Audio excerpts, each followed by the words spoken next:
je laisse la parole à Monsieur Sébastien Fagnan qui va nous parler de l'enquête publique sur l'usine de fabrication de pales. Merci Monsieur le maire. Donc, par la présente délibération, il est demandé au conseil municipal d'émettre un avis favorable sur l'enquête publique relative à la demande d'autorisation d'exploiter une usine de fabrication de pales d'éoliennes offshore sur le terrain des Miels. Exploitation de l'usine qui sera confiée à LM Wind Powers par Alstom. Donc, comme vous avez pu le remarquer, il y a une semaine, il y a eu un quiproquo, entre guillemets, autour de cette délibération et de l'enquête publique, puisque dans cette enquête était notifiée la création de 150 emplois. La présente délibération est extraite de cette enquête publique et l'erreur a donc été reproduite. Et je vous prie de bien vouloir nous en excuser. Donc, il s'agit bien de 350 emplois, comme a pu le rectifier dans les colonnes des journaux locaux Alstom cette semaine. Monsieur Jamtel.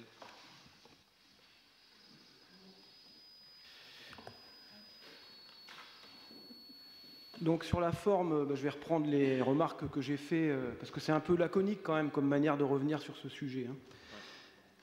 Bah oui, parce que quand il y a une erreur comme ça dans des délibérations d'un conseil municipal, on prévient les groupes, et à minima, on prévient les responsables de groupe pour qu'ils puissent le savoir très vite. C'est très simple. Hein. Moi, les délibérations, je les ai lues, je les ai reçues le vendredi, et le samedi, j'ai travaillé dessus.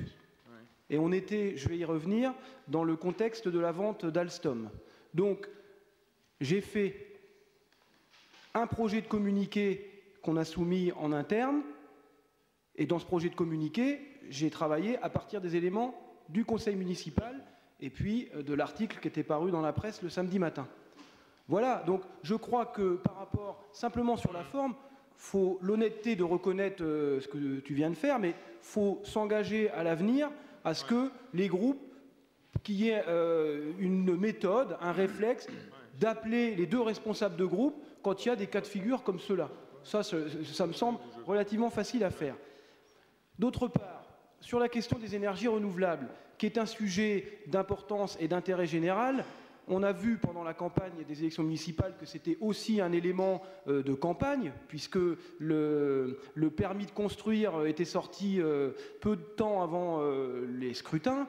Bon, monsieur Houlgate, pardon, en avait fait un état dans un débat télévisé notamment. Bon, c'était logique, quoi. Mais on sait que sur ce sujet-là, il y aurait quand même possibilité que la ville de Cherbourg, de temps en temps, mette en place une discussion, une table ronde, vous l'appelez comme vous voulez, où vous invitez les deux groupes que sont le nôtre et celui de M. Marguerite à faire un point d'information, un point d'étape. Bon, ça, c'est une demande que l'on fait.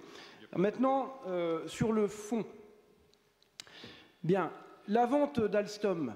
Alors déjà, même si on est un élu, il y a quand même des choses qui peuvent encore nous indigner, quoi. Parce que si on prend le cas de la vente d'Alstom à General Electric, que l'on regarde quand même ce que ça va rapporter à M. Cron, le PDG actuel d'Alstom, c'est-à-dire que ce soit en termes de retrait de chapeau, en termes de plus-value par rapport aux actions qu'il possède, voilà quelqu'un qui va se faire une fortune colossale, et ça me rappelle la fausse naïveté de M. Moscovici, qui refusait totalement d'encadrer les salaires dans le privé et qui disait mais non, les bonnes pratiques des conseils d'administration feront le reste. Bon, c'est une pantalonnade et c'est une mascarade et ça fait quand même du bien de le dire parce que des fois on a l'impression qu'on vit en vase clos et on oublie certaines choses. Ça c'est pour M. Cron.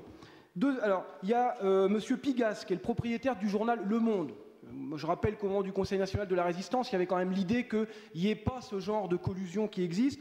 Eh bien, M. Pigas, lui, il est avec la banque Lazare. Voilà, c'est ça. Il est sur les conseils de M. Cron, General Electric et son président, Jeffrey Immelt, ont mandaté la banque Lazare, dirigée par Mathieu Pigas, et le Crédit Suisse par François Roussely, comme conseil pour l'acquisition. Alors, voilà deux personnes qui vont se faire des fortunes aussi colossales. Et certainement qu'ils le méritent, hein.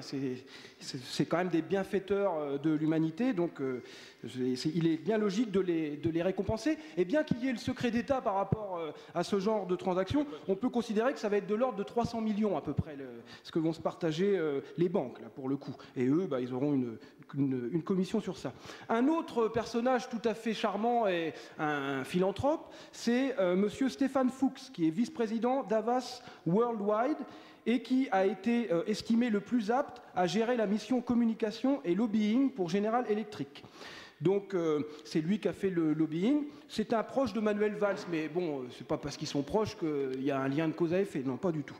Voilà. Donc, et tout est à l'avenant. Non, mais je crois que des fois, il faut quand même simplement prendre des faits simples. Et par rapport à ces éléments que je donne, je trouve remarquable de la part de certains responsables politiques de se réjouir, de dire que l'offre de General Electric est formidable et finalement d'applaudir aux péripéties du capitalisme financier. Moi, ça me stupéfie. Alors, pour que les choses soient bien précises sur ce point-là, nous, on va donner notre point de vue sur cette vente de manière un peu plus nuancée, un peu plus critique et un peu plus complexe peut-être que la simple chose qui consiste à dire c'est formidable, c'était le meilleur scénario possible. Donc un fleuron de plus, donc c'est un communiqué que nous faisons, hein, le communiqué des élus de la gauche debout, au propos d'Alstom. Un fleuron de plus de notre industrie est menacé de se dissoudre dans les calculs financiers, illustrés par les appétits de ses concurrents directs.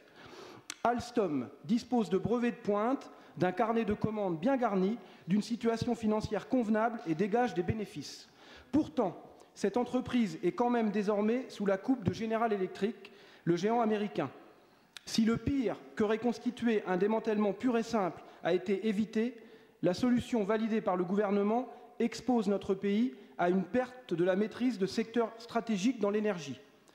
Les salariés ne sont garantis de leur emploi que sur une courte période. La solution de nationalisation préconisée par des syndicats de l'entreprise a été écartée. L'État n'y gagne rien en payant un tiers plus cher des actions de Bouygues que le prix auquel il les lui a vendues en 2006. Il faut donc de l'aveuglement ou la foi du charbonnier pour annoncer que le retour de l'État actionnaire avec une part de 20% sera de nature à préserver, voire à consolider les projets industriels futurs. Le rôle des élus est de faire preuve de rigueur, d'exigence, et d'assurer la plus grande transparence sur les financements publics engagés et de les conditionner à des contreparties concrètes en termes d'emploi, de respect de l'environnement et de participation dans la durée au développement économique. Nous en sommes bien loin. Nous avons demandé en commission justement un état des lieux des financements qui ont déjà été engagés par rapport là aux constructeurs de pales. On aimerait avoir ce document qui doit être un document qui doit exister et on attend des réponses par rapport à ça. Et je termine. Lorsque l'on dit que nous souhaitons un conseil économique et social local qui permettrait de travailler sur des prospectives et de ne pas être simplement dans l'incantation et dans le fait de se réjouir systématiquement, quoi qu'il se passe au niveau des grands industriels. Et je signale qu'il y a la ville de Romans, la ville d'Asnières, la ville de Bourg-en-Bresse, la ville de Boulogne, la ville de Suresnes, la ville de Metz, qui ont déjà mis en place ce type d'outils. Donc, très honnêtement, les propositions que nous faisons sont très constructives par rapport à ça et nous aimerions bien des réponses. Et puis pour finir par une note un peu provocante, nous n'avons pas attendu, Madame Gosselin, de vous demander rendez-vous pour faire cette intervention. Voilà. Je crois que sur ce dossier, je vais laisser la parole tout à l'heure à Benoît Rivet qui a aussi beaucoup travaillé sur ce dossier au niveau local. Je crois qu'il faut être pragmatique. C'est-à-dire que nous, ce qui nous importait, c'est que les engagements locaux puissent être tenus. Or, nous avons alors la certitude que dans le montage qui est proposé, nous avons des garanties pour que les engagements locaux soient tenus. Et à ce titre, oui, moi je me réjouis du fait que ce dossier, qui était un dossier complexe, puisse maintenant trouver une solution, alors qui n'est peut-être pas la solution parfaite, mais nous sommes dans un monde où il existe des entreprises privées, nous sommes sur des sujets qui sont des sujets largement internationaux et sur lesquels il faut avoir des visions internationales. On sait que la taille du marché, et notamment pour consolider les établissements de production de Cherbourg, c'est une taille de marché qui dépasse largement les besoins nationaux. Et s'il y a justement 3 lignes de production de prévues, peut-être que les 2 premières, et notamment la première et la deuxième, alimenteront le marché français, mais on sait très bien qu'il y en a une 3e qui est faite aussi pour gagner des parts de marché à l'exportation, et je pense que General Electric, de par sa dimension, est en capacité de pouvoir apporter la charge qui est complémentaire pour permettre au site de Cherbourg de pouvoir se développer dans de bonnes conditions.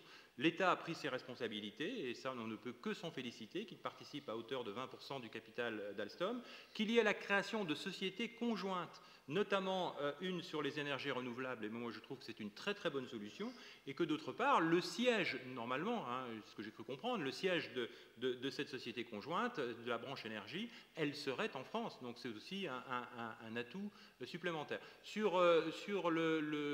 On revient un peu au fond du dossier. Dont acte, le dossier nous a été transmis, je crois que c'est le 14 juin, quasiment le jour de l'ouverture de l'enquête publique. Le conseil municipal est parti. On l'a découvert, donc tout à fait, peut-être qu'on l'a découvert. On a passé le week-end, Benoît Rivet a passé le week-end à des vérifications, notamment de façon à ce qu'il y ait un démenti officiel qui puisse être apporté. Moi-même, je suis comme vous, cette délibération, je l'ai découverte aussi le week-end, c'est-à-dire qu'on ne pouvait pas faire autrement que de reprendre ce qui était dans le corps du texte, de façon à avoir une délibération qui soit en concordance avec le dossier d'enquête publique. Il nous fallait le temps de vérifier tout ça. On a eu la vérification dimanche.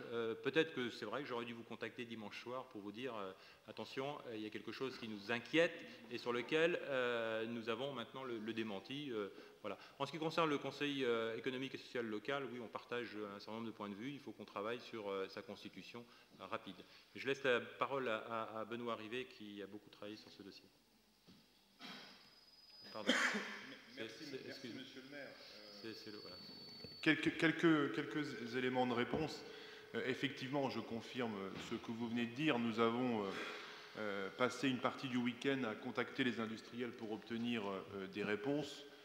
Les réponses sont arrivées lundi matin et les industriels avaient d'ailleurs transmis aux médias concernés les éléments de réponse sur l'exactitude. Simplement vous rappeler qu'effectivement il a été précisé qu'on parle de 150 emplois par ligne de production, qu'on est bien sur 2 lignes de production, ce qui fait 300 emplois.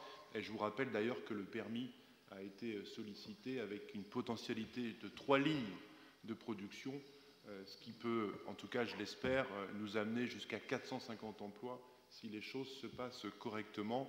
Et les industriels auront en tout cas sur la part commercialisation et sur l'activité commerciale à faire preuve de talent pour servir au maximum l'emploi local essentiel sur ce dossier.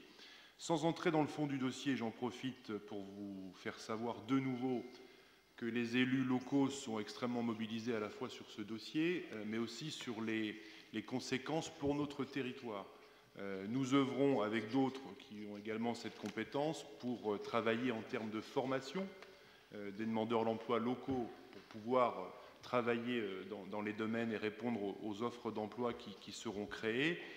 Donc il y a un vrai travail partenarial là-dessus, et moi je confirme ce que j'ai déjà dit en conseil de communauté urbaine, à savoir que le développement des EMR sur notre territoire a un double intérêt. D'abord, c'est de répondre positivement aux besoins de notre pays, aux besoins de la France en termes de mix énergétique, et en plus de servir effectivement le territoire local, les emplois devant servir à la fois aux demandeurs d'emploi locaux et puis devant permettre également aux entreprises de pouvoir co-traiter et également créer leur propre développement, puisque nous avons sur le territoire local des entreprises de toute taille d'ailleurs en capacité de travailler pour les EMR et donc de générer eux-mêmes leur propre développement.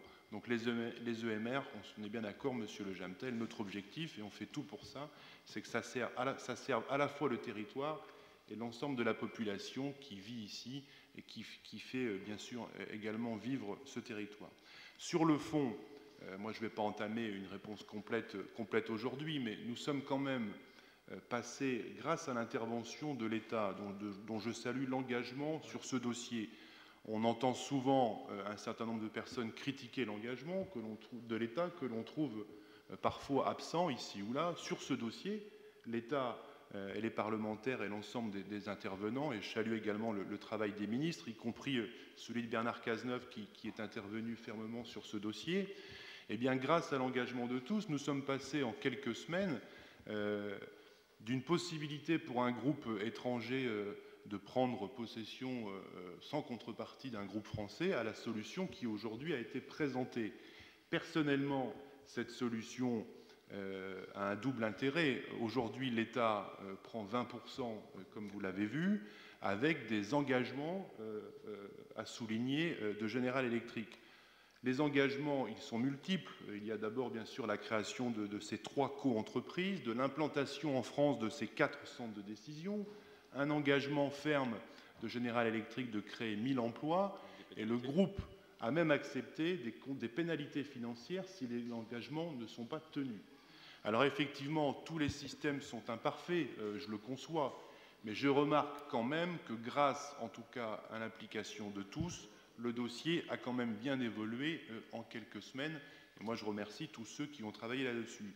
En ce qui me concerne pour la communauté urbaine, et j'associerai à la fois le maire de Cherbourg et la députée Geneviève Gosselin-Fleury, nous avons travaillé au sein d'ONEM avec Laurent Beauvais et Jean-François Legrand, puisque sur ce dossier des EMR, il y a effectivement un vrai travail partenarial avec la région et le Conseil général.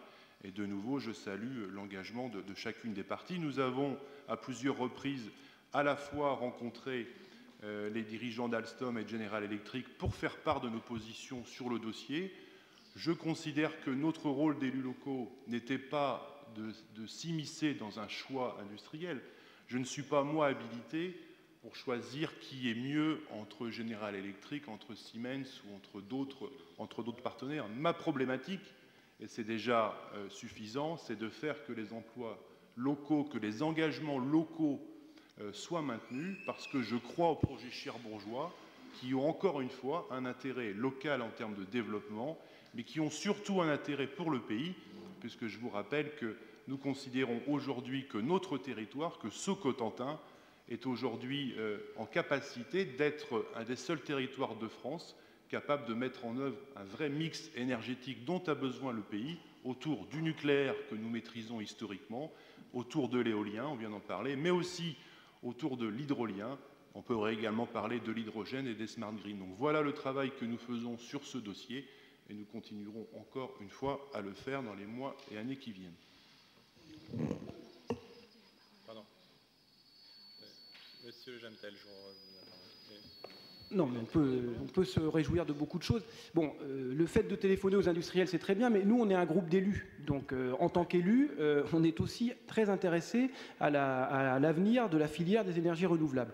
Lorsque l'on demande quels ont été les financements publics, les contreparties, d'avoir un état des lieux par rapport aux constructeurs de pales, ben, on aimerait bien que soit produit un document qui permette de connaître ce sujet-là et pas simplement de nous renvoyer au fait que tout le monde travaille en bonne intelligence. Et bon, ça, on s'en félicite. Mais nous, on est un groupe d'élus simplement depuis le 30 mars 2014. Donc, on sollicite quand même un certain nombre d'éléments qui doivent être portés à la connaissance du public.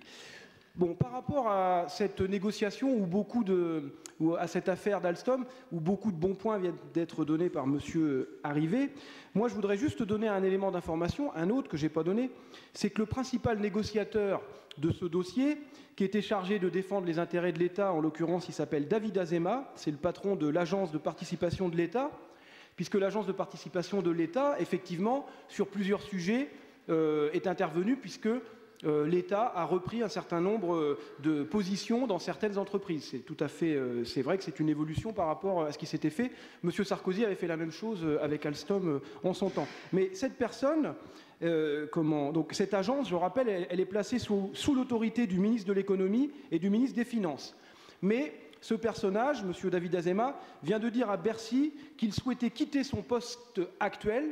C'est un poste stratégique. Je crois qu'il y est depuis 2 ans. Bon, bah, apparemment, il n'y est pas resté très longtemps.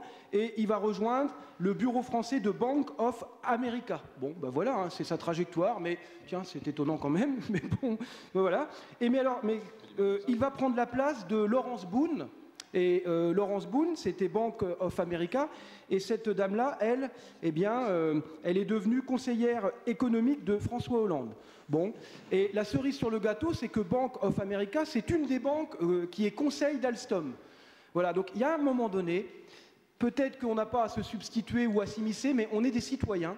Et comme citoyens, on est des élus, des citoyens, et franchement, ça vaut la peine justement de ne pas faire confiance a priori à ces démarches financières et de trouver quand même que ça sera bon pour le territoire. Je demande à voir, et ce sera bon dans la mesure où les élus sont en capacité de demander un certain nombre de choses, et franchement, on ne le fait pas suffisamment. La preuve, c'est que le réflexe, c'est presque naturel, c'est d'appeler les industriels. Par contre, d'autres élus qui peuvent être intéressés, notamment notre groupe, ça, on ne les appelle pas parce qu'on est totalement... c'est presque fait sans... voilà, il y a un manque de savoir-faire ou de savoir-vivre par rapport. J'ai plusieurs demandes de parole, donc Benoît Rivet, puis Florence Lemonnier aussi qui avait demandé la parole. On ne va pas polémiquer là-dessus. Encore une fois, je rappelle les faits. Les médias locaux faisant leur travail donnent une information. Et nous, rapidement, nous avons effectivement sollicité durant le week-end les industriels pour obtenir une réponse. La réponse, elle a été fournie en tout début de semaine, comme je l'ai expliqué tout à l'heure. Attends, ça a pris du temps. Et cette réponse, elle est liée au fait, alors le groupe a répondu, hein, d'où vient l'erreur, c'est l'entreprise la structure qui a rédigé pour eux le dossier, les réponses étaient très claires. Je pense que le fait que ça sorte un week-end n'a pas facilité la discussion, mais nous avons en tout cas agi aussitôt. Mais dont acte, je prends note de vos remarques. Sur la participation de l'État à hauteur de 20%, encore une fois, on ne se satisfait pas de tout et de rien. Il y a effectivement de façon factuelle des vraies avancées dans ce dossier. Je veux bien encore entendre une fois et comprendre que rien n'est parfait, mais il y a beaucoup de choses imparfaites dont il faut se contenter. Mais sur ce dossier, de façon lisible et factuelle, il y a quand même des vraies avancées qui ont pu être actées grâce à l'engagement de tous, et notamment de l'État. Encore une fois, et moi je salue le rôle de l'État dans ce dossier qui a fait avancer les choses. Lorsque je lis les déclarations des salariés des syndicats d'Alstom, si j'ai bien lu, ils sont plutôt satisfaits d'avoir eu dans ce dossier un État qui a souhaité intervenir et avoir aujourd'hui une participation de l'État à hauteur de 20%. Donc je crois également que c'est une façon de répondre aux attentes des salariés. En tout cas, c'est encore une fois ce que j'ai pu lire dans les déclarations des principales organisations syndicales du groupe Alstom. Okay. Florence Lemonnier.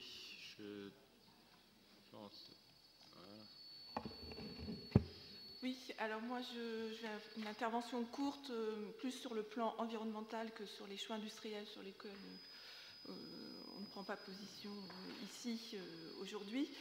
En tant qu'écologistes, nous nous réjouissons de la concrétisation de ce projet sur les EMR, sur notre territoire, et c'est un projet que nous étions les premiers à appeler de nos voeux, sur les énergies marines renouvelables, bien évidemment. C'est un premier pas vers un changement que nous défendons pour une production d'énergie décarbonée, sans combustible fossile et compatible avec la sortie du nucléaire. Ok. Demande de parole de M. Lagarde. Oui. Comment ça s'éteint ? Ça y est, c'est fait, je crois que c'est bon. Moi, par rapport à ce qui se dit, je crois que Benoît Rivet a dit beaucoup de choses qui me conviennent particulièrement. Et je voudrais dire, par rapport à Alstom General Electric, que je considère que le compromis auquel le gouvernement est parvenu préserve les intérêts de la France, ce qui me semble quand même essentiel. La montée de l'État au capital à hauteur de 20% est, à mon avis, un peu faible, mais d'autres garanties semblent avoir été prises. Donc moi je crois qu'il faut, et c'est pas pourtant dans ma nature, ni dans mes réflexes politiques, il faut féliciter le président de la République et le gouvernement, et tout spécialement Arnaud Montebourg, d'être parvenu à ce résultat qui, quand même, paraissait hors d'atteinte il y a 2 mois. Donc je forme, comme d'autres, le vœu pour la réussite de cette coopération, dont j'espère qu'elle s'avérera fructueuse. Voilà ce que je voulais dire par rapport. Ok.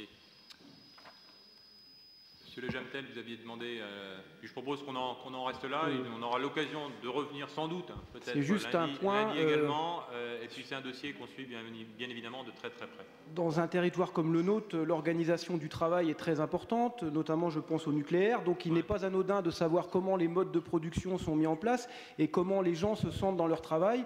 Donc le fait de parler de l'environnement sans penser au côté justement industriel de la chose, parce que la partie industrielle du projet, c'est aussi les salariés, et c'est eux qui font, et donc la manière dont ils travaillent n'est pas anodine. Et ça, effectivement, là je m'inscris en faux contre ce que dit M.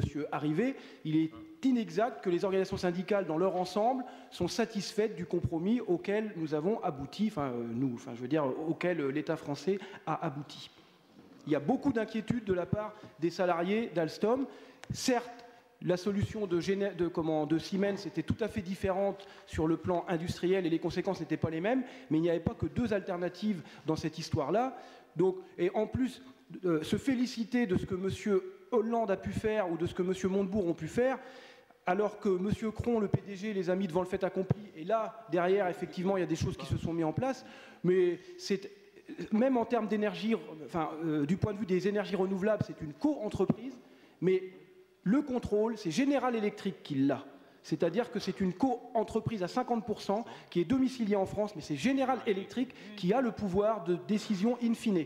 Je ne parle pas du nucléaire, là, je parle des énergies renouvelables, de l'éolien offshore. Bon, on va peut-être mettre un terme au débat.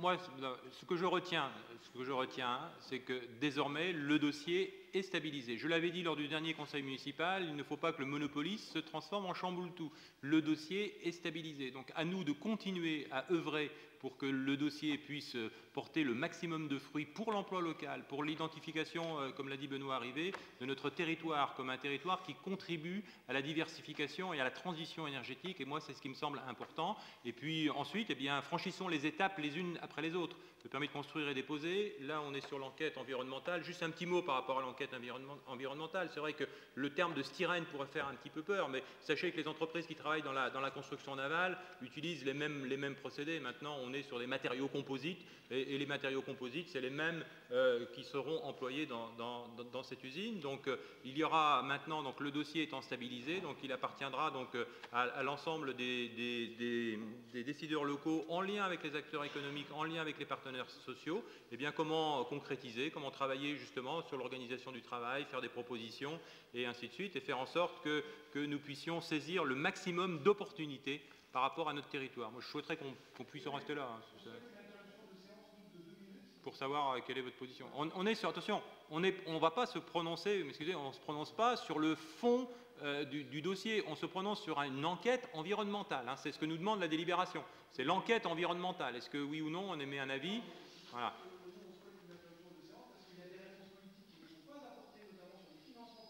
Alors attention, sur les financements publics, pour l'instant, à ma connaissance, il n'y a pas de financement public. Il n'a pas eu d'argent public dans l'immédiat. Il n'a pas d'argent public. Non, là-dessus, il n'y a pas eu de demande. La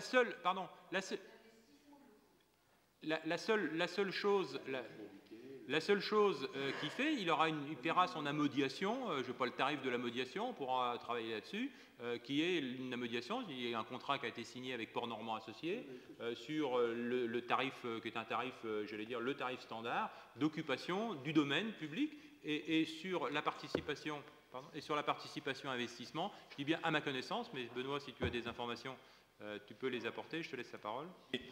De la même, puis Geneviève pourra répondre, mais de la même façon que la communauté urbaine porte l'immobilier d'entreprise dans nos pépinières, dans les différents centres, etc., sur ce dossier, c'est exactement la même logique. C'est-à-dire que notre rôle, c'est de préparer le territoire à recevoir les industriels. Et comme actuellement, vous avez sans doute remarqué les travaux qui sont en cours de finalisation de l'autre côté du boulevard de l'Est, où nous allons, à partir du mois d'octobre, recevoir un nombre important d'entreprises, c'est la même logique. On prépare le territoire à l'accueil. Donc les investissements publics ont été réalisés dans ce cadre-là par Port Normand Associés, et nous avons effectivement investi pour allonger, combler, etc. Et là, la communauté urbaine, mais j'ai communiqué en début de semaine, est actuellement en train de réaliser les travaux du rallongement de l'émissaire pour pouvoir, encore une fois, faciliter la création de ce terre-plein. Voilà quel est aujourd'hui le niveau de l'investissement public. C'est des sommes effectivement importantes, mais c'est de la préparation. Il n'y a pas d'aide publique, à ma connaissance, ni de fonds versés directement à l'industriel. Voilà. Qui paiera un loyer, d'ailleurs, hein, à peine. Qui paiera un loyer. Je voudrais juste faire une intervention pour bien préciser les choses. Aujourd'hui, nous sommes au conseil municipal et la question d'une enquête publique relative à une autorisation d'exploitation d'une usine. Je crois que dans un conseil municipal, on peut certes avoir la volonté de faire une tribune pour des problèmes politiques nationaux, mais quand on est dans une délibération, on a une responsabilité d'élu local de faire des choix qui sont des choix par rapport à un problème local, et c'est des engagements qu'on choisit de faire quand on est dans l'exécutif ou quand on ne l'est pas. Mais la question là n'est pas de vous demander de prendre une délibération par rapport au projet de rachat d'Alstom, mais uniquement par rapport à l'enquête publique. La ville doit se positionner sur une demande d'autorisation à exploiter l'usine de fabrication de pales. Voilà.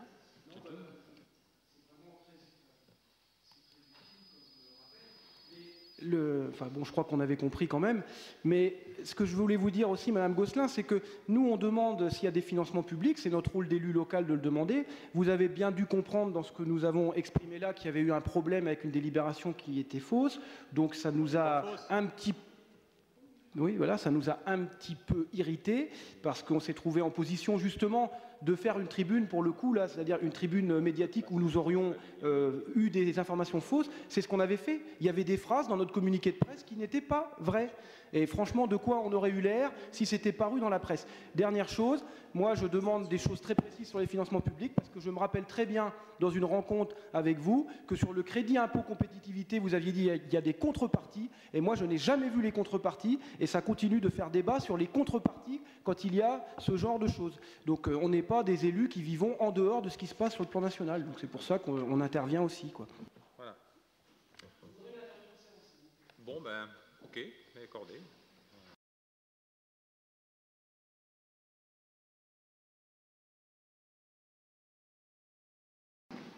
Quelques éléments complémentaires.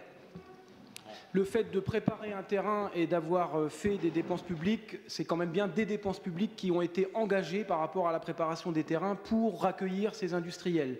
Donc nous souhaiterions être destinataires d'un état des lieux complet de ce qui a été fait sur ce sujet-là. En tant que groupe, c'est une demande que nous portons d'avoir un dossier qui fasse un peu le récapitulatif de ces éléments-là. C'est d'autant plus un dossier public qu'il a été porté par Port Normand Associés, il y a eu des délibérations, tout est transparent, il n'y a aucune difficulté là-dessus. Vous connaissez que l'extension du quai, c'est de 40 millions d'euros, je crois, autant qu'ils m'en souviennent, de mémoire. Les appels d'offres ont été attribués, et ce quai, quel que soit l'industriel qui s'y implante, que ce soit Tartampion ou un autre, eh bien ce quai, il a une utilité pour le développement du port. D'accord, mais donc comme c'est bien des investissements publics, on a la possibilité d'avoir un regard plus exigeant par rapport à ça vis-à-vis des industriels qui viennent s'installer. Deuxième point, le rachat des actions de Bouygues par l'État se fait aussi par une baisse de la participation au sein de GDF Suez. Donc ça, il faut aussi le dire dans le débat. Troisième point, nous, le diagnostic que nous faisons sur l'emploi n'est pas du tout dans cette forme d'autosatisfaction. C'est un diagnostic qui est mauvais dans le Nord-Cotentin.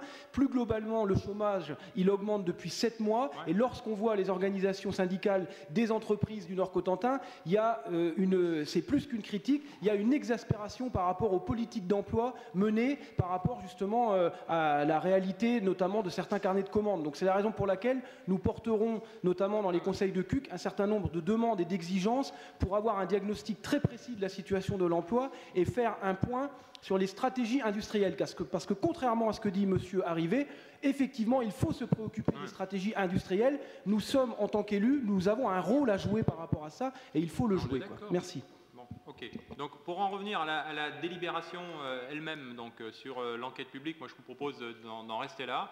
J'ai tout à fait compris que ce sont des débats que nous aurons, mais là nous sommes dans le corps d'une délibération. Je souhaite que nous puissions donc maintenant délibérer.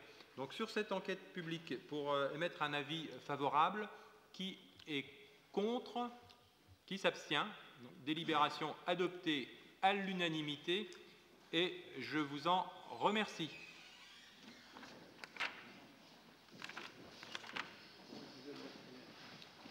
On va passer au règlement intérieur. Donc il y a un certain nombre d'éléments qui ont déjà été discutés en commission. Donc, M. Fagnan, donc sur le règlement intérieur, on ne va pas le relire complètement. Non, tout à fait. Mais évidemment, suite au renouvellement de notre assemblée municipale, il convenait de réactualiser notre règlement intérieur Ce nouveau règlement intérieur a fait l'objet de discussions avec les différents représentants des groupes politiques. Puisqu'ils sont absents, je tiens à souligner que le membre du groupe Retrouvé Charbon-Hauteville, qui était présent à la commission numéro 1 lundi dernier, a émis un avis favorable à ce règlement intérieur. Donc voilà, il vous est aujourd'hui proposé d'adopter ce nouveau règlement.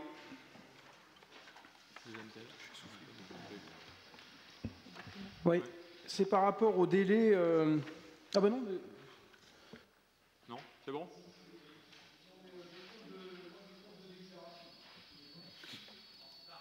Excusez-moi. C'est par rapport au délai de transmission des documents, entre autres pour les commissions. On trouve que le délai est trop court. Donc il est marqué que l'ordre du jour, la convocation accompagnée de l'ordre du jour est adressée à chaque conseiller à son domicile 3 jours au moins avant la tenue de la réunion. Factuellement, on les a reçus le vendredi soir pour le lundi. Un peu chaud, hein. C'est un peu chaud. Alors, sachant que, je ne sais pas si vous l'avez remarqué, mais on travaille les documents. Oui. Nous aussi. Hein. On n'est pas là pour s'endormir, donc on travaille les documents et on aimerait bien les avoir un petit peu plus tôt, si c'est possible. On avait parlé de dématérialiser les documents, donc on n'est pas contre recevoir un premier jet en façon dématérialisée. C'est ce que j'allais vous dire. Voilà. Je pense qu'il faut qu'on essaye de faire plusieurs envois, c'est-à-dire plutôt d'attendre que la dernière soit prête avant d'envoyer tout, c'est d'envoyer au fil de l'eau en continu. Alors avec le risque d'avoir une multitude de documents et puis de s'y retrouver, mais ça c'est pas grave. Mais on essaiera d'améliorer la fluidité de la transmission au fur et à mesure. Mais vous avez compris, pour en revenir à la délibération, je ne vais pas refaire le débat de tout à l'heure, mais c'est vraiment une délibération qu'on nous a demandé de prendre, je peux dire un peu en dernière minute, pour lequel on a eu les éléments véritablement quasiment avant l'envoi du Conseil.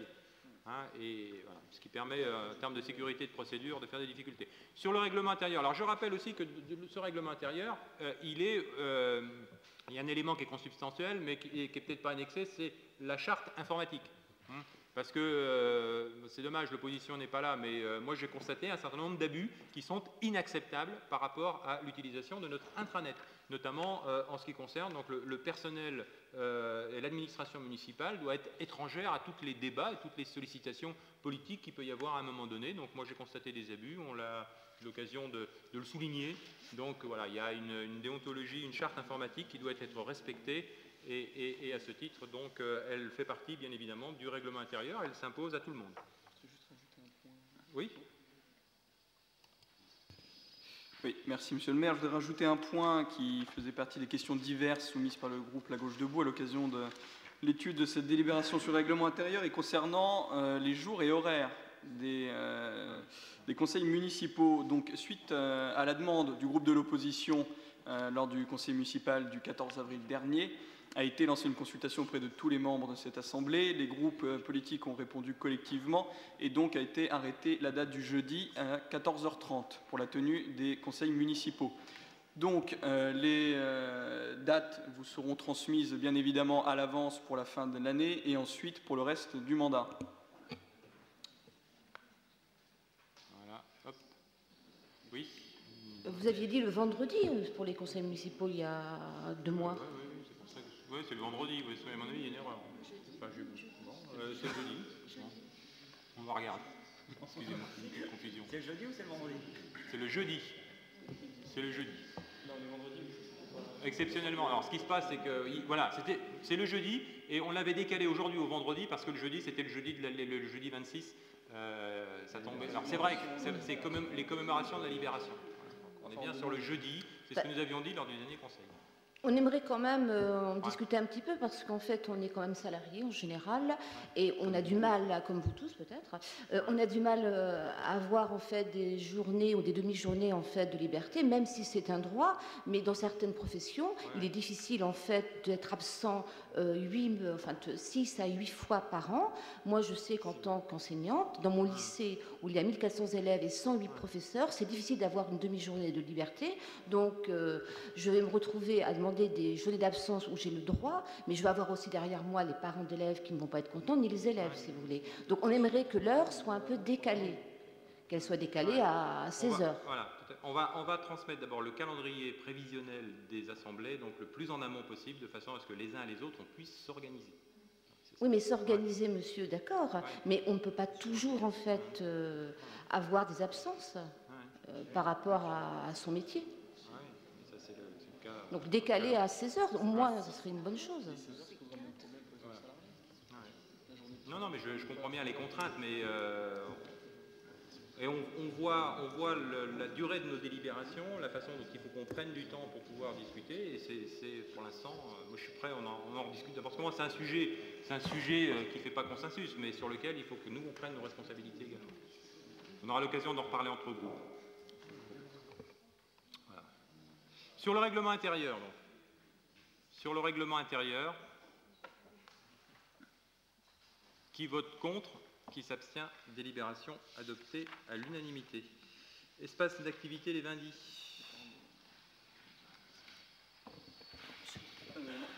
Il y en a une autre avant, sur la Montquentin. À la Montquentin, pardon. Oui, donc aujourd'hui, il vous est proposé d'adopter le programme, le calendrier et le plan de financement pour la création d'une liaison piétonne en bas de la Montquentin, donc nommée Île aux Marines. Il s'agit là de terminer les aménagements piétonniers du nouveau quartier de la Montquentin. Qui vote contre? Qui s'abstient? Délibération adoptée à l'unanimité. Donc nous passons cette fois-ci à l'espace d'activité les lundis. Oui, il vous est proposé d'autoriser la signature d'un bail commercial entre la mairie et la SAS Régie Networks. Alors donc la Régie Networks est en fait l'entreprise chargée de la commercialisation des espaces publicitaires pour la radio énergie. Donc sur la zone des Vindis. Oui. Donc là, ce que nous, on aimerait avoir, c'est la liste complète des locaux disponibles, juste pour avoir une vision, parce que là, c'est une délibération, c'est énergie, on est content pour eux. Voilà, on aimerait savoir un peu l'état des lieux de tous les locaux disponibles, afin d'avoir une vision transparente. Voilà. Pas de difficulté là-dessus. Ok. Donc, qui vote contre? Qui s'abstient? Délibération adoptée à l'unanimité.